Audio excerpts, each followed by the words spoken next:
Hey, what's going on, guys? We got a special guest today here. We have Jonathan Labman. He has a background in trauma, abuse, and cults, and is a spiritual awakening professional with over 24 years of experience. He's done thousands of breakthroughs for people with abuse, anxiety, and stress, with John's help to achieve spiritual liberation. In this episode, we're going to touch on a few different things. We're going to touch on John's story and why we all should have hope and why we can create the life that we want. So, John, welcome to the hashtag Clockedin podcast. How did you even get, like, your story's so incredible. Where did it all start off for you? Well, Jordan, first, thanks for having me. And second, to your audience, please give this guy some likes and five-star reviews. He's doing this for free from the goodness of his art and from love for the world. So we get a great education because of people like Jordan. So give him some love back. And so where it started for me, well, first of all, I am a licensed professional counselor as well as a spiritual awakening teacher. There's a long way to get there. And I started out in a middle-class home near Trenton, New Jersey, where I was sexually abused from the age of 3, probably till about 8 or 9. Oh my It's hard God. to remember all the details. And because of that, I was very uncoordinated because trauma wrecks your brain. And, there's some actual permanent effects of trauma that we're just learning about now. And so Really? when I went to school, like I couldn't play any kind of team sports. So I was, last picked and bullied and, picked on and just harassed all the time. And by the time I got to seventh grade, I was also a trained singer from a very young age, and I was made to sing a soprano solo as a boy soprano in the seventh grade. So after that, I got the labels fag, fairy, sissy, mama's boy, queer, blah, blah, blah. Okay. And I was so miserable by the time I was about 15 years old that I started looking for a way out of public school and also a way out of sort of a meaningless and life that was full of suffering. Yeah. And somebody came to my school and showed a film to all of us in the 10th grade, 750 students, about an international high school on the south coast of Wales in the UK in a castle that had been owned and renovated by William Randolph Hearst. And I was like, Zoom, sign me up. I run right down to the front of that auditorium. I don't know why I thought I could even get into a place like that, but I like applied. And then at about the same time, I started studying the New Testament, even though I was raised in a Reformed Jewish family. I didn't really have a belief in God at all. And at that time, I got accepted to that school, but they said I wouldn't be qualified for financial aid. And then there was a postal strike. This is 1971, so there's no internet, right? Long distance calls are a fortune. And they're like, we'll send you a letter about the financial aid as soon as we can get a letter to you. And in the meantime, I was praying to this God that I thought might exist. God, if you exist, do a miracle, get me that financial aid to school. Because they said, your family's too middle class. We're not going to give you financial aid. I was like, please, please, please, please, please. So a month later, got the financial aid to go for 2 years to Wales. Oh wow. And as a result, I converted and I became an evangelical Protestant because that's what I was studying when I was praying to this God. This version of God was, the evangelical Protestant version of God. So I became really pretty much of a religious fanatic at that point, and that became the way that I tried to deal with my problems, all of my problems. Oh my God. And how was that in Wales? Because I think it makes a lot of sense. If you're having issues, change scenery, right? But Well, yeah, but in AA and NA, they call that geographics, right? Because what you don't know is your audience may know this. You take your problems with you wherever you go. Yes, yes. Right. So the thing that happened was it was an amazing experience. I mean, you would say it was beyond a fable. It was fabulous, right? Yeah. And it's an overused word, but there really were. There were kids from 50 countries. We even had kids from communist China in 1972 for about Oh six wow. weeks. And I got to travel in Europe and I got to sing we opened an opera house in Germany with our little chorus, and I sang a solo with a duet from The Marriage of Figaro. I mean, all these crazy memories I have. I got to meet famous evangelicals. I got to travel to Switzerland and meet a guy named Francis Schaeffer who introduced me to the college that I was going to go to. So it looked on the surface like a great experience, but I was very anxious and very confused. I had a lot of same-sex attractions, which I didn't know what to do with and didn't want to admit to myself. And it was very difficult because they were cramming 3 years of study into 2 years. So we went to school in the evening and we went to school on Saturday mornings. And every afternoon we had an activity, and two of those had to be a public service activity. So I joined the social services unit. I used to visit an old widowed lady who was probably suffering from dementia. And also, I went to a children's home for disabled kids. So there was all this activity all the time, but I was really very anxious and suffering from a fair amount of depression and what's called dissociation, which is that you're just so overwhelmed that you kind of go into freeze mode, like the possum that plays dead. So Yeah. it's like your logic goes offline. It's very hard to focus and concentrate. So that I took with me. And so even though I graduated successfully by the skin of my teeth, it was very difficult, even though I'd been an A student here. And when I came back to this country, I went to Haverford College, which was all male in Yeah. 1973. And again, the attractions, I didn't know what to do with them. And we started studying the philosophy of Immanuel Kant, which is, basically you're making the universe up in your head. It doesn't really exist in the form that you see it.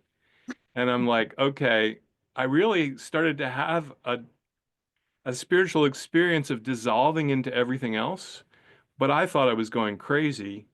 And also, the same-sex attractions were making me crazy as well.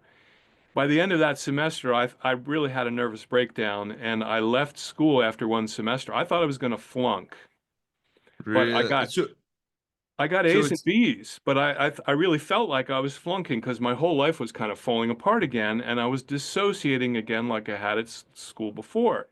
So I ended up at a Christian college, the one that this guy in Switzerland had recommended to me. And I was there for one semester, and then I thought, this isn't at all what I thought it was going to be like. Where's the Holy Spirit? Where's God? Where's a relationship with the divine? Where's all that juicy kind of right brain stuff that I'm supposed to experience? And it wasn't there. So I read a book about a community in California that was trying to duplicate the life of the early church in Jerusalem after Jesus had died and was resurrected, allegedly resurrected, right? Okay. And I sold everything I owned and went out there and joined that commune. But so within you, about a month, I was really, really clinically depressed. And I was washing test tubes in a hospital laboratory. That's the kind of work I was doing to support myself. It was ridiculous, right? I was bored out of my mind. And again, where was this promised juicy experience of oneness with the Holy Spirit? I yeah. just didn't see it. And what they did after a couple months was they put me on a month-long fast, water only, in isolation. And by the end of that month, I'd started at 140 pounds. I was 115 pounds. I've been writing to my parents, and they said, if you don't come home, we're going to come get you.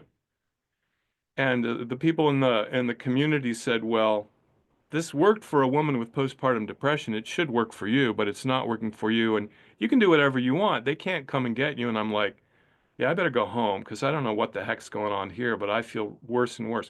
I got home, and within about 10 days, I was hospitalized for major depressive disorder and schizoaffective disorder, which is a kind of dissociative disorder.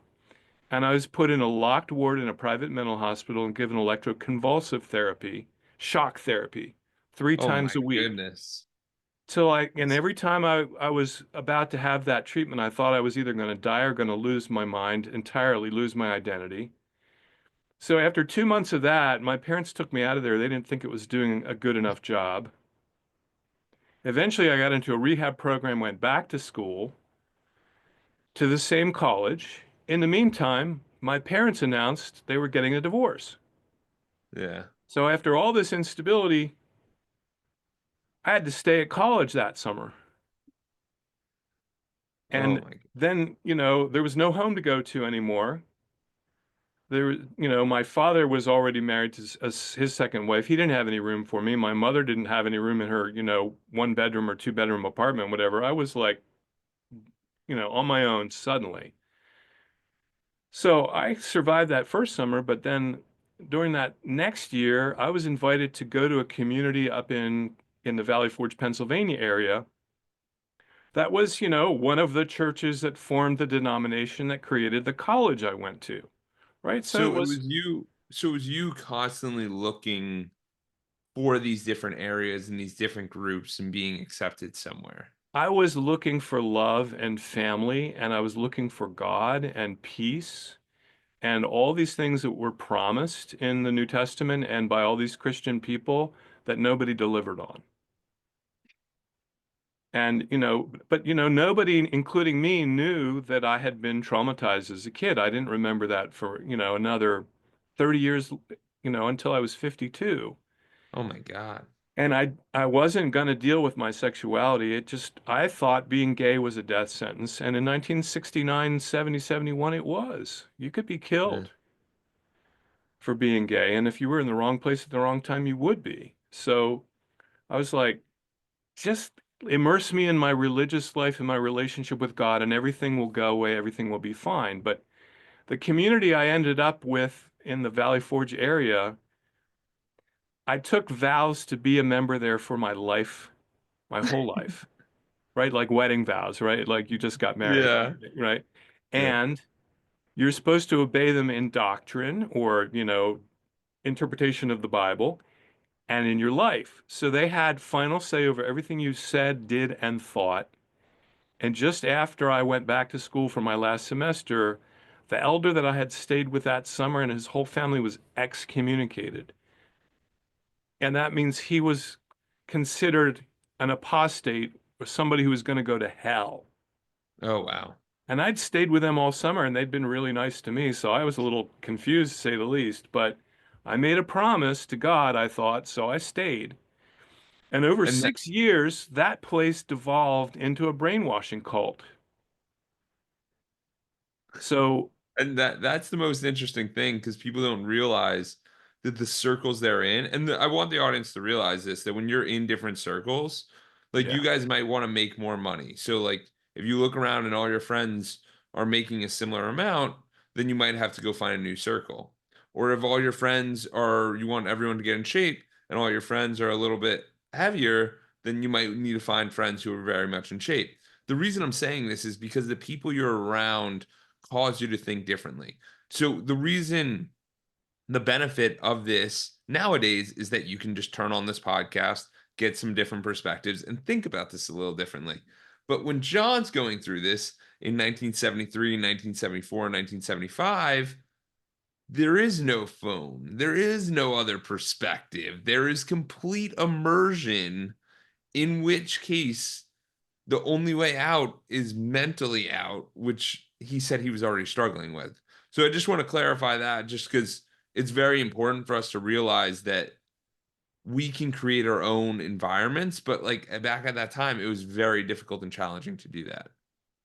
It's a really good point. And, I don't think so much about the differences from the perspective of the young generation, but you guys can find any information on any group, any negative feedback that you want. You have access to all kinds of information. Now, some of it isn't accurate, okay, and we know that, but they call it, pardon me, misinformation or malinformation. But, back in the day, I just had what was in front of me and maybe some books. And so, you know, I got settled in a house with four or five other guys. I finally had a sense of family.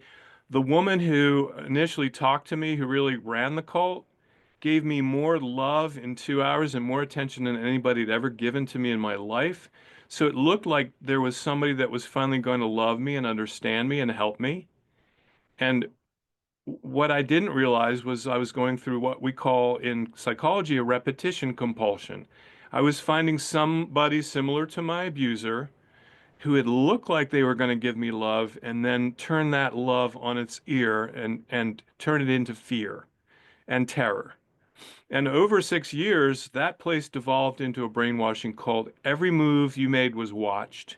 Every sin that you allegedly committed was had to either be confessed in public or discussed in public in front of everybody else. So you're constantly being humiliated and humbled.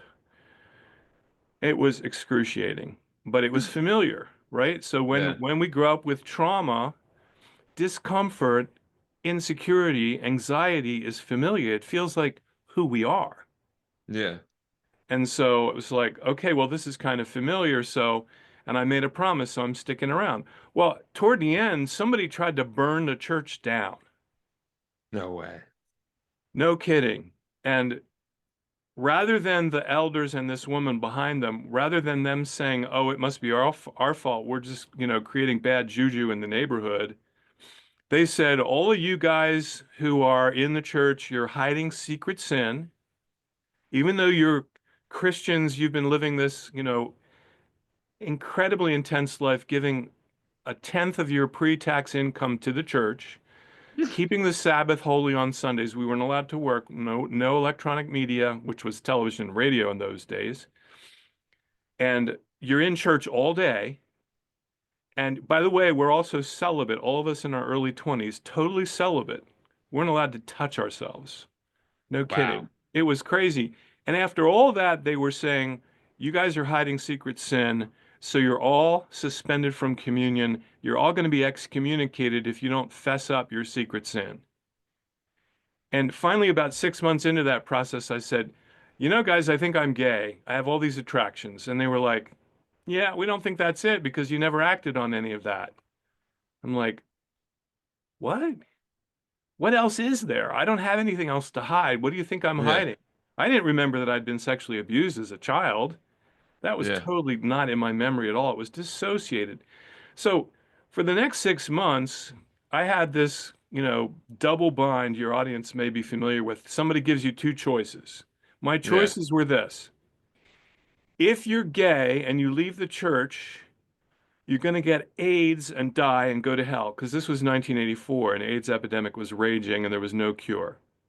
That's choice number one. That's door number one, Jonathan. Door number two is if you carry your pews back into the church and you haven't fessed up your secret sin according to our understanding of what that probably is, you're doubly damned to hell and you're going to go to hell. I'm like, okay, damned if I go back, damned if I leave. 6 months, I paced the floors in my group housing situation till 3 o'clock in the morning, and then went to work every morning at 7:30, trying to figure out what in the world to do because I didn't have independent thinking. I couldn't make a different choice. Finally, we were carrying pews back into the church. Yeah. And it was a Saturday morning. I was like, I've just got to get out of here. So all the guys were somewhere else. I don't know whether they were doing some athletic thing or what they were doing, but I had an excuse. I packed my car twice, ran to the nearest storage place, threw everything into storage, and fled for my life. Really. And the next day, I was in a therapist's office, and that therapist saved my life. Wow. So, and I was 29 years old when that happened. So I was just a little older than you are now. Yeah. And I had a job, but I had no money saved. I had almost no possessions. I just had my bedroom furniture. I had a car that was constantly breaking down. And I thought, oh my God, this is God's judgment on me. I'm going to go to hell and I'm going to get in an accident in a broken down car. Right? I was absolutely terrorized. Yeah. But that therapist, she saved my life. And here's the point for your audience that's so important.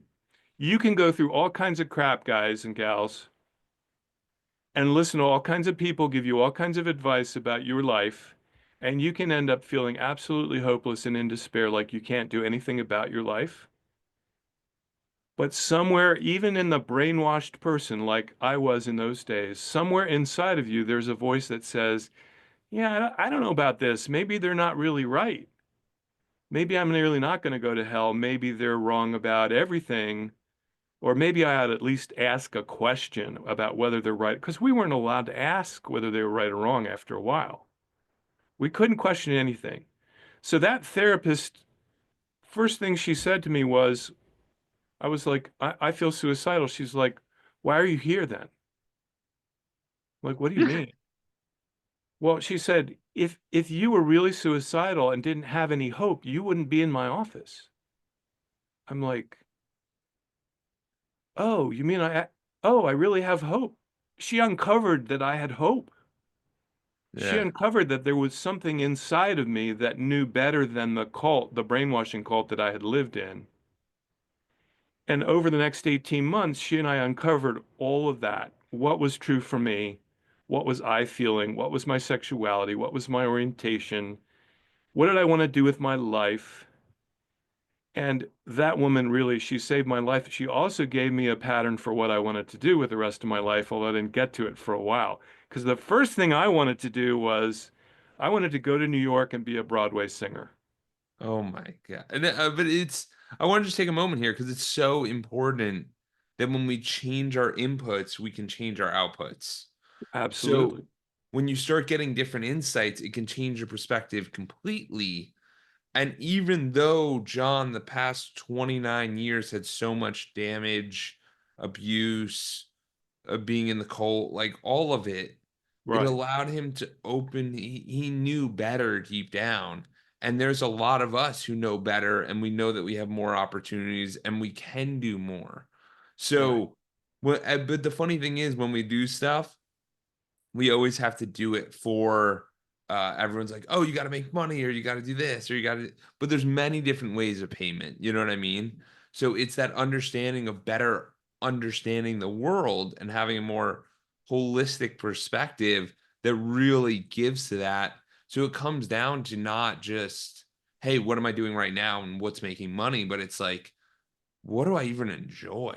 Like the biggest project is who are we really? And that's one of the conversations I have with one of my mentors. He's 79 years old and he says the same thing where he's like, the project's not about making all this money or doing all this or doing all that. It's about learning who you are, what you enjoy, and then just taking inventory on that because there's so many times we're in places where we just will sit there and go, I don't like this. Then why are you here? Like, Hey, which is so important. it is. And, your audience has a wide range of opportunities to study and look at all different kinds of perspectives. And, what I did with the rest of my life, I'll be 70 in 3 months. So, what I did with the rest of my life was start looking at other perspectives. And what I found was that, the human brain has two lobes, the left and the right lobe.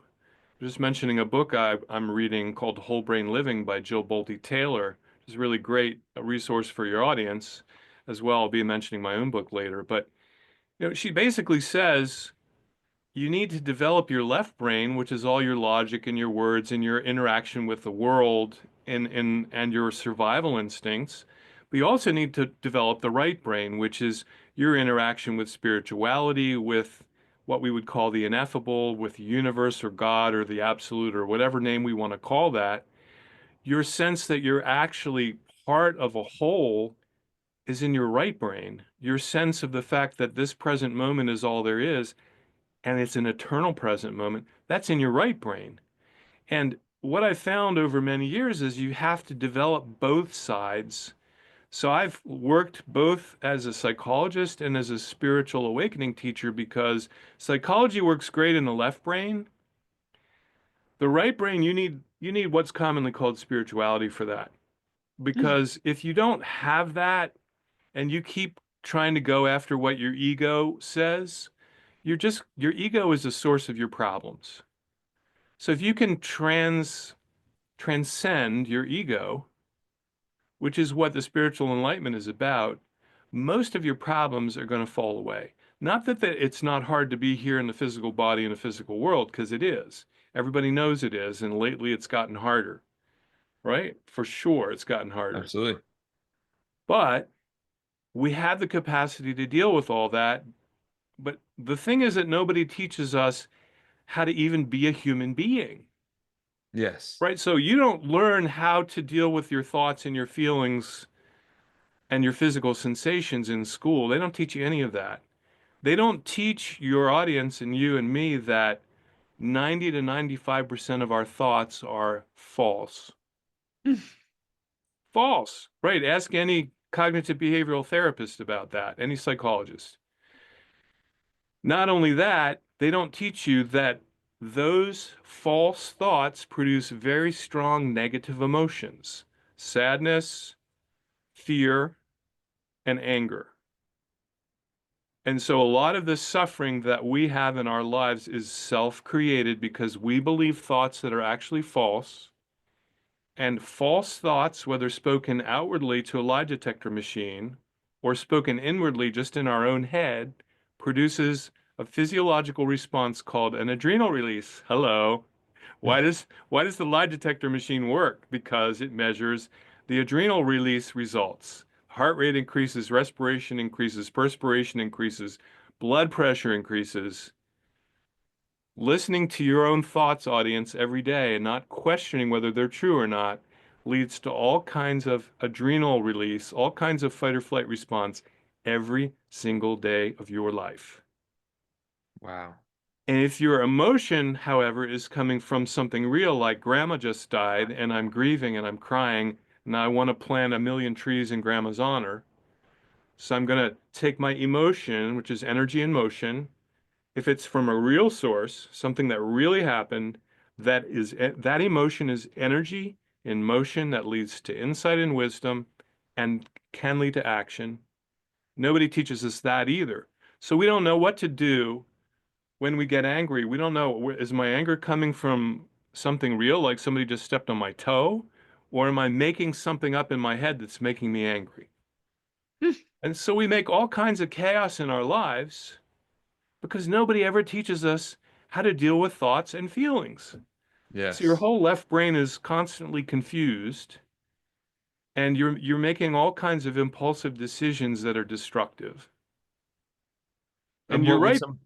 What's that? what would some of those impulsive decisions be? Well, Like I'm leaving destructive. my girlfriend because it looks like she cheated on me based on the text that I just got from my best friend.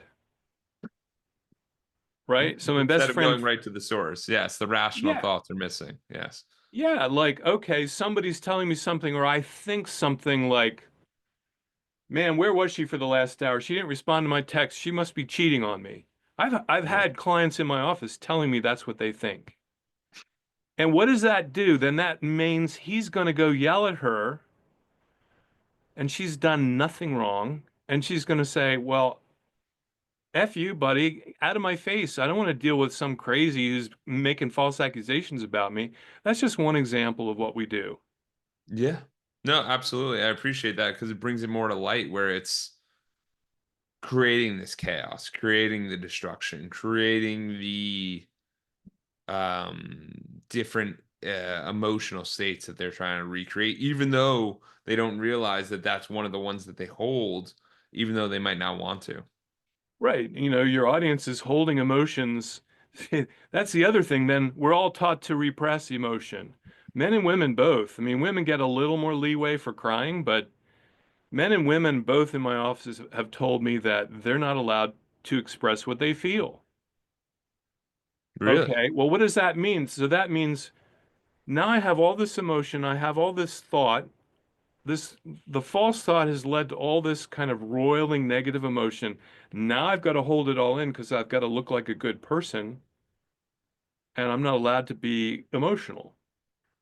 So now on top of everything else, I'm tense in my physicality. I'm not breathing enough because that's the way we quelch emotion, by shutting down our breath and tightening up our muscles. Yeah.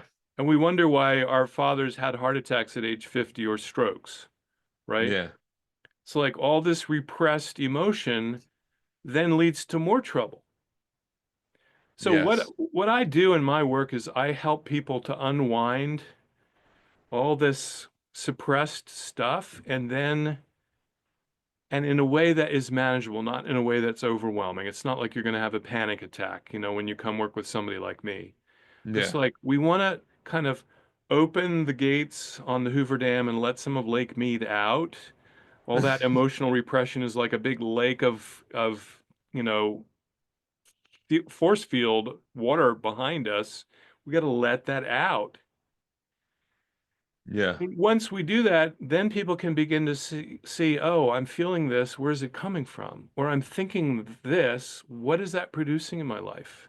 My false thoughts produce chaos. It produces fear of the future. Your people watching, listening today, they want a better future, but there's a whole lot of fears that their mind is generating based on past experience, which says to them, you can't have a better future because of what used to happen. Yeah. Your future is a catastrophe. In Yiddish, a cholera. It's a Yeah. cholera. Yeah. No, I mean it's true. It's true. You literally sit there and when you see these people like earlier this year I ended up doing a sabbatical Mhm. and it was like 3 months and I was like, oh my God, because you start thinking about all these different ideas and these things, and you're like, I'm gonna be homeless, like I'm gonna die, like, and every single road leads to death, and you're like, it's just not true. Like, there's many people who have done many other things a lot longer and a lot different environment, and they didn't die. Like, no one died. They're fine. Right. So typically almost all of our thoughts about the future are negative and they're all lies because nobody made us a soothsayer or a palm reader or a crystal ball reader. We don't know the Yeah, future. If you're making stuff up about the future in your head, you can guarantee it's false. It's a lie. yeah, And that stops people from doing what they really want to do and love to do. That stops them from exploring who they are, what their gifts are, right? You're a unique human being. The Hindus say that you are God itself on the chair. that's They, pretty cool. they say, I am Atman Brahman. Three Sanskrit words that I know, about the only three that I do know, right? This individual consciousness that you are Yeah, is God itself. yeah, So, and that you have that connection, you have that capacity in your right brain. Doesn't mean you're omnipotent. You can't do anything. You don't have all the power in the universe, or you're omniscient. You can't know everything in the universe, but you have a sense of eternity and infinity. It's in you already.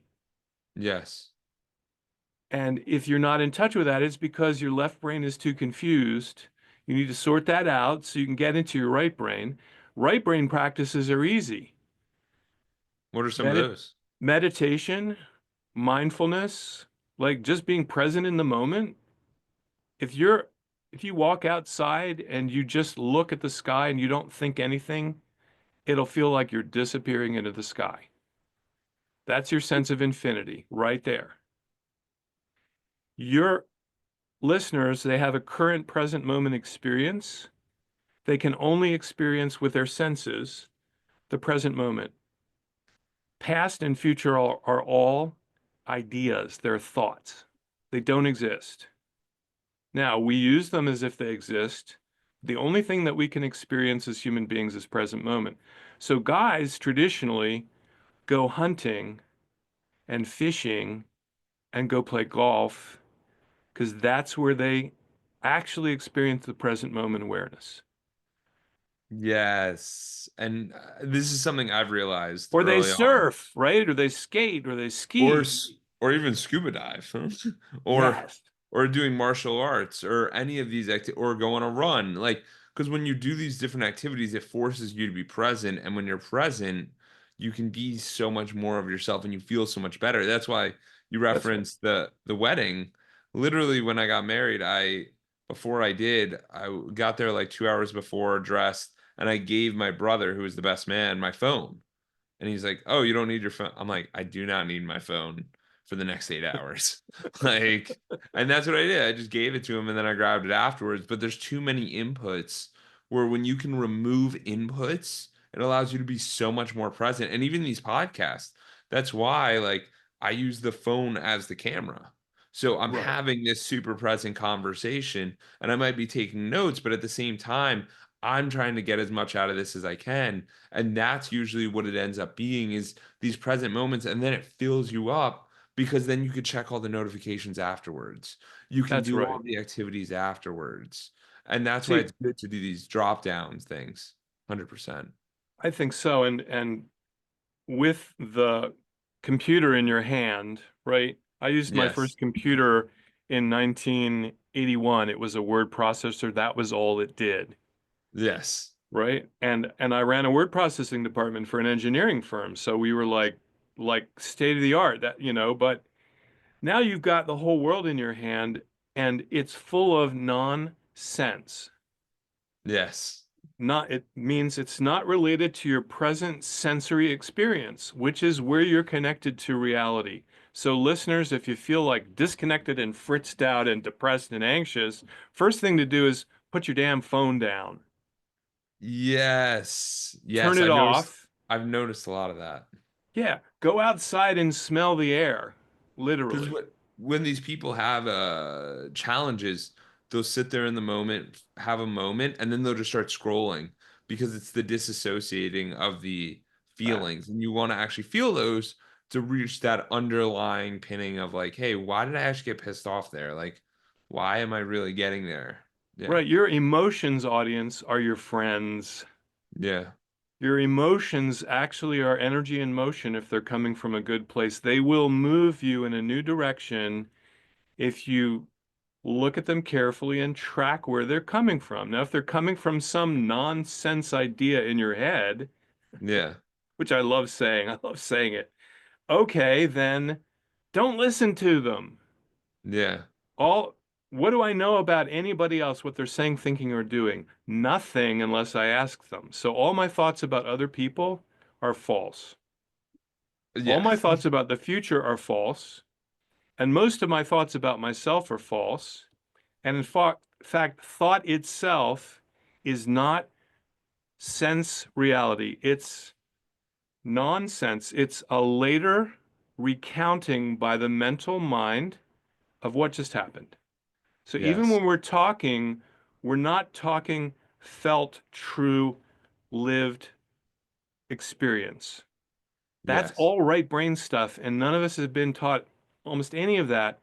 When I started out in this field in 2000, the idea of mindfulness and meditation was not mainstream. It was ooga booga wooga. It was woo woo woo, right? It was like Yes. new age bullshit, right? And now everybody says this like we've always talked about mindfulness and meditation, but we haven't. So Yes. it's very simple. The skills needed to be an effective human and to wake up to your spirituality, your spiritual side, your connection with the divine, incredibly simple, ridiculously simple. You can go into 100 million different cults and groups and religious orientations and do all their rituals and buy all their clothes and their jewelry and their furniture, and you'll miss the point. The point is you are already connected to the divine and the divine itself. You just have to uncover that. You just need the simple skills to uncover that. That's what I teach. I love it. I think it's awesome because you start to realize that it's not so much that you need anything, and it's that we all have hope. We And all you have bring so hope because it's all here already. It's all here already. You don't have to go anywhere else. yeah. And what would you say are some of the key action steps that maybe someone listening could take today that would maybe like move the needle for them in some sort of in their daily activities? Okay, based on our conversation today, I would say take a half an hour and turn your phone off while you're wide awake and go take a walk outside. I love that. Or if you don't have time for that, just turn away from the computer screen and take some deep breaths and listen to the sounds in the room for 1 minute. 1 minute. It's absolutely, it'll reduce your stress levels by about 1 to 5% in a way that you can feel. That's the beginning.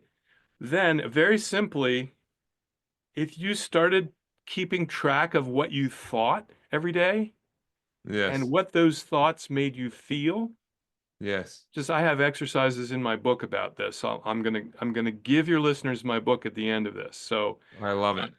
so I've got it all laid out how to work with the thoughts, how to work with the emotions, how to work with trauma reactions, what we call flashback, I've got simple instructions on how to meditate.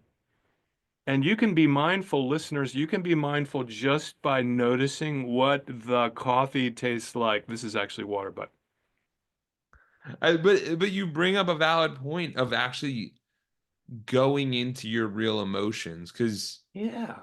I had another guest come on and he talked about this idea of like burning memories and how to Hmm. get super present. And his idea was that you would stand there, look around, take everything in, and then start to realize, what do you feel? What do you Yes. hear? What do you think about?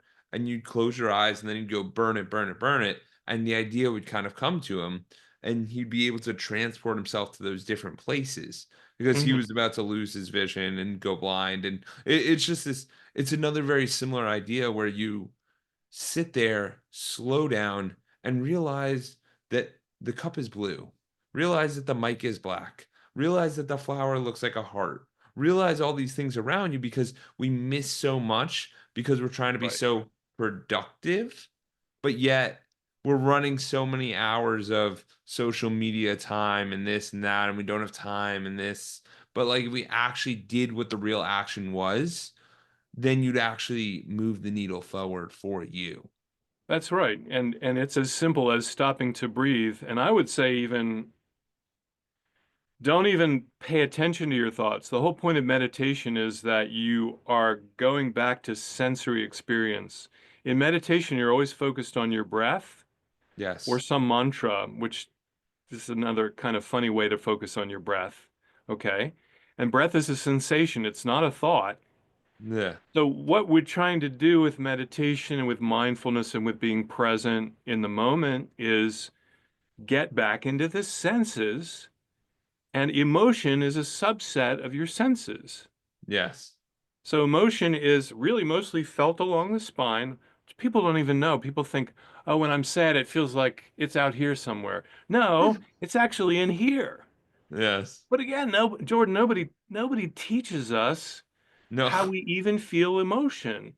uh, I'm uh, like, we don't learn emotion. We don't learn how to actually build self-con or what even these words even mean. yeah, what does self-confidence mean? Yeah. Doesn't mean an absence of fear. Yeah. It means, okay, I feel afraid, and I know I've felt afraid a million times before, and I just take my fear and walk it into the new thing that I want to do, and I do it. And the fear Yes. eventually goes away. That's what confidence is about. It's not about a lack of fear. A lack of fear could just be plain stupidity. I better be afraid if I'm learning to rappel down a cliff and I don't know what I'm doing, right?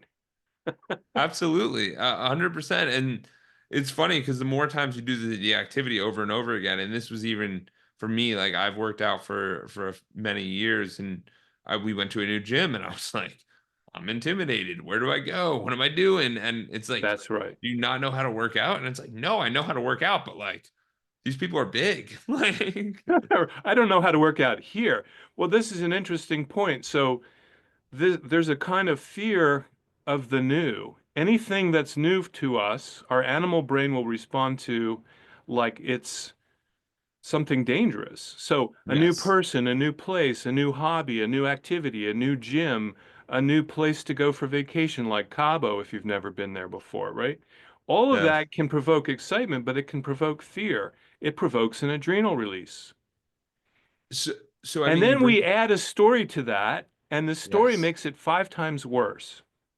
And you bring up these major points because like the funny thing is that we've gone there before. Like we went to Cabo for the honeymoon, but we've been there before, but we never went to one of the hotels.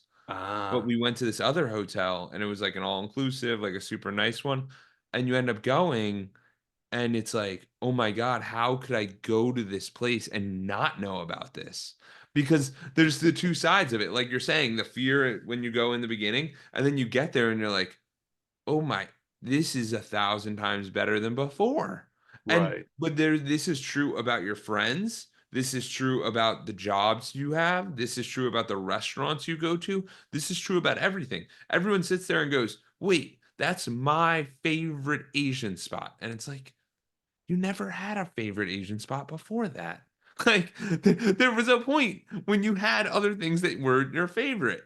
And it's this idea of like, no matter what we do, no matter what we say, as long as we're trying new things, because even if you try a different hotel or a different restaurant and realize that one's not nearly as good as the other one, you won't feel regret. You'll feel Right. revalidated that the restaurant that you chose as your favorite Asian spot is still this single favorite Asian spot. But with That's new right. information, this can always change. And that's what Right. I kind of realized because it's not indecisive. It's just as you pile in more information, it can always get better and better and better. That's right. We learn and grow. That's part of the organism that we are as human beings. We have a brain that will learn and grow until the very last days of our life. It's amazing. And at 70, I'm still reading new books and learning new things and going to new places and meeting all of these wonderful podcast hosts like you. We had this awesome, 55-minute conversation for our preliminary. I'm like, when would I have ever had a conversation with Jordan Edwards? I mean, I wouldn't have known you unless I'd done this.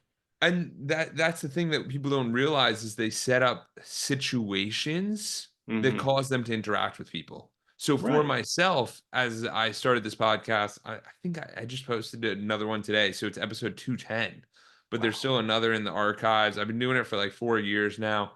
And the thing I Hmm. realized is that no matter what happens, your network is your net worth. That's Hmm. your network is one of the biggest things you can have. So my Right. thought is if I can have people come on, some people are strategic, like, hey, maybe this makes sense business wise, maybe this Hmm. makes sense perspective wise. And you start to tickle, like, touch all these different pieces, and you start to realize that you're like, oh, wait a second.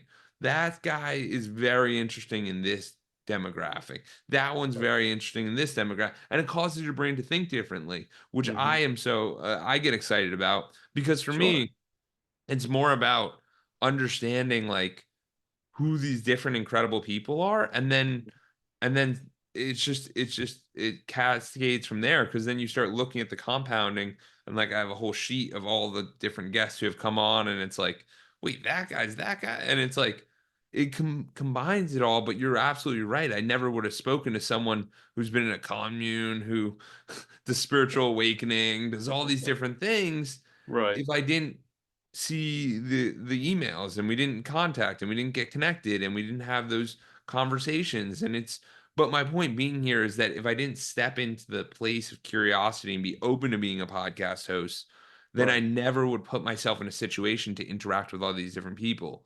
Because when you really think about it, most people stay in their circle, whether it's a Yep. work circle and they have their same four people, or it's a friendship circle and they have their same four people because they Yeah. don't prioritize other relationships.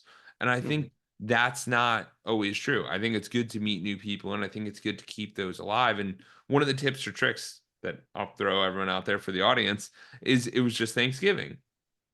So one of the ways I maintain relationships with people is I text everybody who might be of importance or might be of a friend or whatever, or a friend I want to have or whatever it is. And I text them happy Thanksgiving. And it's like, oh, but I thought Jordan's always a taker. No, no, you just got a Thanksgiving text that says I'm grateful for you. You don't like what is the person gonna say? They have to be like, oh, you too, or happy Thanksgiving, or whatever it may be, Hmm. just to realize that, like, hey, it's not all about that, but my thought on it is if I send a text to this person, then that means we're friends. Like, you know what I mean? And it's an easy Hmm. way to like kind of get through that. So one of the things we talked about in our intro call is how to create happiness in our life. Yeah. So what are some of the ways that people can do that through very easy activities? So I think paradoxically, the simplest way to create happiness is to realize that if if you have self-esteem issues and you start looking at the thoughts you have about yourself and you start realizing that most of those negative thoughts are false, right away you're going to be happier. As soon as you notice that those thoughts are false, that you're not really too skinny or too tall or too this or too little that or not good enough for this or that. That right away can create a bit more happiness. What we were talking about earlier, which is have an experience of your senses in the present moment, that creates a grin on your face when I say it, right? You know Yes. what that feels like. Let your curiosity begin to guide you because your curiosity is a right brain function. Your openness to life is the right brain function. And instead of letting those false fears about the future shut you down, okay, look and see. Is there anything to be afraid of if I try this impulsive new idea of mine? All right, let me see if there really is anything. But if it's really minor, then I'm just going to go try that new restaurant or that new hotel or that new relationship or that new gym, and I'm going to see how it works. And right away, there's a little uptick in happiness. The major thing I would say for people, though, listening is you need to discover what's uniquely you. I like to think of people as a kaleidoscope. Every kaleidoscope has very different color crystals in it, and they keep changing configuration according to who you're with and what you're doing. But the color crystals are always pretty much the same. You're kind of given a certain specialty, a special uniqueness. You don't have to make yourself special. You're already unique. There will never be another one like you in the universe, even if they cloned you, because the clone's experiences would be different, right? So your uniqueness, the more of that you can bring out of your heart and give to the world, the more you can use all of your talents and abilities in your life, the happier you're going to be. Yes. Yeah, and really stepping into who you are and what you enjoy, I think is so big. And it starts off by doing different activities because you don't know what you're gonna love. You don't know what you're gonna enjoy. That's right. And you have no idea. And like sometimes you do that for people and it completely changes everything. Like there was one time, yeah, there was one time for my mom actually. She ended up going she was working out at home, and then we were like, "Oh, we'll get you a gym membership." So we got her this gym membership, and we paid for the full year, and then we Wow. gave it to her in like as a gift, so like birthday, like Hanukkah, whatever. And in that year, she became obsessed. She's like, "This is great. I love this." And now she's working out all the time. And it's the point of, hey, sometimes you need to push people. And by Hmm. pushing people, that means maybe paying for them, maybe providing them, because sometimes they can't do it on their own, even though it's Right. a minor thing. But sometimes you got to push people. And what that might look like is like buying them the experience, or maybe that's inviting them to the experience or opening their eyes to that Right. because otherwise, they're not open to these ideas, and sometimes it takes a little bit of a push, but also getting around different people causes a push as well. Right. So we call all of that encouragement, right? Yes. And I'm giving a little of my courage to them to help them to get through that fear that they have, right? Yes. And that's a great gift. Now as a therapist and a teacher, I have to be careful that I'm not pushing too hard. You kind of have to work the edge, which your audience is familiar with. There's just enough challenge, but not too much so that you're terror stricken, right? But just Yes. enough challenge so that you feel the edge of fear, but you've got to move through that. You got to take your fear and do the thing anyway. And I think that's important. The other thing I would say about happiness is that as long as you're defining yourself by a set of words at all, what we call ego, as long as you're living in ego and defending ego as if that's what you are, you're going to be unhappy.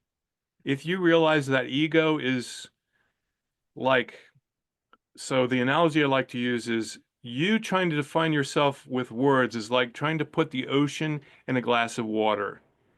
You are connected Yes. to everything that is, and you're trying to define yourself with a little tiny set of words, which you then defend. And, Yes, and because yeah, 100%, because words have limitations, and then that's why it's funny. It's like, John, what do you like? We were literally having this discussion before the podcast. I go, John, it's hard to like put in your intro because you've done so many different things. And it's like, because right, when you ask most people, hey, John, what do you do? And they're like, I'm a accountant or I'm a this. And it's like, no, no, no, you're much more than that. Like you're telling me you don't like maybe you love bird watching or maybe you love going on walks or maybe you love running or maybe you love doing whatever, but you're yeah. more than just the profession. And I think our society has caused us to just label ourselves as the profession. And it's like, that's very poor for people mentally in the mental framework of like what it is from what I've seen. It Um, is because if they lose their job, they feel like they've lost their identity, which is totally not correct. And a even hundred if percent. identity is challenged if somebody says to you, Jordan, I think you could be an artist, and you're like, I've never thought of myself as an artist. I have a I have a cousin who like he was in marketing and sales all his life. His wife made him sit down and do some drawing because it relaxed him. Yeah. He became this unbelievable artist, like pencil drawings so detailed they look like photographs. And And he he just never would have started known that doing this. skill. He Yeah, would and then never have known, right? and So so like it's like, yeah, 100%. So what are you doing that you don't know about? right. So audience, if you think of yourself as a marketing rep and you've never, drawn and suddenly you pick up a pencil and you're loving drawing and you're losing yourself in the drawing, like you disappear into the act of drawing. That's like an enlightened moment, disappearing into the act of drawing. That's an awesome thing. That's just like, your listeners, they're already disappearing into the act of hunting or fishing or playing golf. They stop thinking about a self and they swing the club. And they have a Yeah. great swing. If they're thinking about themselves, they really have a lousy swing, Yeah. right? So there's so much potential for us as human beings to move beyond the ego and to embrace the connection with what we call the all of it or the divine. Yeah. That's where the best happiness is, because when you start to understand what you are, it's like, okay, the kvetchy little voice that says it can't do anything is really going to be overcome by the right brain in its connection to the divine. And you really want that kvetchy, I don't know if your listeners know, kvetch means complain. The kvetchy little voice Yeah. is like an enemy to you, really. Absolutely. So the spiritual path is really to become an integrated human being able to deal with humanity, with your thoughts, feelings, and sensations, but also able to know the immensity of your being since it's connected to the whole universe. And to be able to feel that connection, those things together, that to me is happiness. I love it. I love it. And John, because we only have a few more minutes, tell Yeah. us a little bit about what's going on with your book. Well, I've written a book called Being Human and Waking Up, and it's available on Amazon and on Kindle, but I want to give it to any listener that's made it this far because I want to match your generosity in giving your time and kindness to your audience.